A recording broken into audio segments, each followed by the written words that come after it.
It's time for Money Monday, and today we're talking all things retail and making those returns. That's right. Returns are a huge business these days, but there are a few things that you should keep in mind. Here to break it all down for us is ABC News correspondent Elizabeth Schulze. All right, Elizabeth, so I'm curious, what does the world of retail returns look like these days?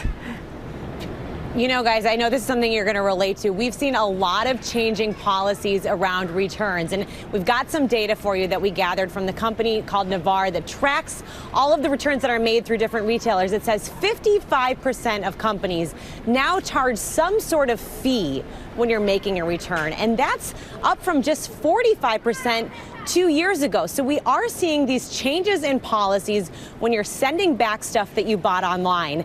And the reason for that is that people are buying a lot more stuff online. Overall returns last year, according to the National Retail Federation, were almost $1 trillion, $890 billion. What that tells you is that consumers are really looking at shopping online. I mean, obviously we know a lot of people are shopping online, but they're buying a lot of stuff, and they're really looking at their living rooms now as the fitting rooms. They're buying everything, trying it on at home, and then sending back whatever they don't like. And when it comes to these policies, you say read the fine print. I know some return windows that were 30 days. In some cases, I've seen 90 days.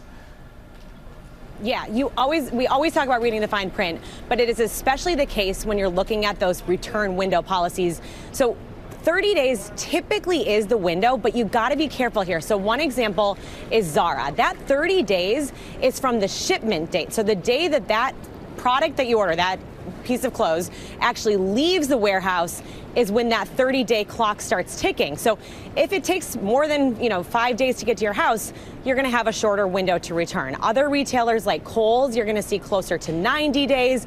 Nordstrom, 30 days from the day of purchase. So you really do want to look at where that window starts. A lot of times when you make the purchase online, you can click on your order and it'll actually have a specific date that says return by this if you want a full refund. Otherwise, you're often going to have to opt into a store credit or a gift card. Might not be as ideal as if you're expecting all of your money back instead. And with all these changing rules, I know there are some hidden fees lurking out there. What should we keep in mind so we don't lose money doing these returns? A lot of hidden fees. I've paid them myself, and then you realize, I wish I had just looked at that before. You realize that you're $10 in for a restocking fee. That's what Macy's will charge you now for sending back items that you bought online. Other retailers are a little bit lower. J.Crew closer to $7.50, H&M $6. But these restocking fees, that's money you don't get back from your original purchase. So if you bought something for $20, the restocking fee is $10. You're only getting $10 back. You want to think about a way to avoid that. The easiest way, guys, just go to the store. If there's a store nearby, you will not pay that restocking fee. All three of those brands we just listed, you get full money back on your item if you go in store. So that's an easy way to try to avoid paying some of those hidden costs. You don't want to end up ultimately paying more to send your product back than you might if you were just going to go to the store in the first place. All right, let's talk about this crackdown on return fraud. Is this the case where people buy clothes and take a picture on IG and then they send it back? This is something we're seeing a lot of. Actually, more than 90% of retailers are complaining about return fraud, where people buy stuff. They might actually say they're doing a return, and then they don't send back at all what they were supposed to. So they send back a different product, they put something else in the box and then actually keep it, or they use it and wear it and then try to send it back in really poor condition.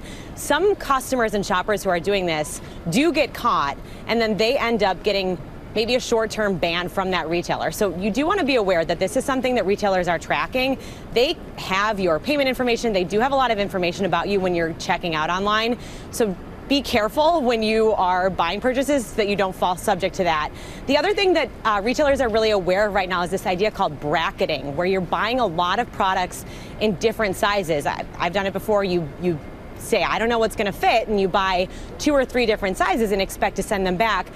Some retailers say they get that that's how it works when you're trying stuff on at home, but you don't want to be taking advantage of that to the point that all you're doing with stores is making returns. Sometimes that can end up penalizing you down the line. So be careful about how you're doing those purchases. Really what this comes down to is knowing where you can find a good deal, take advantage of those deals online, but also trying to be aware that this is a cost for some businesses, that it costs them money to try to send these shipments back.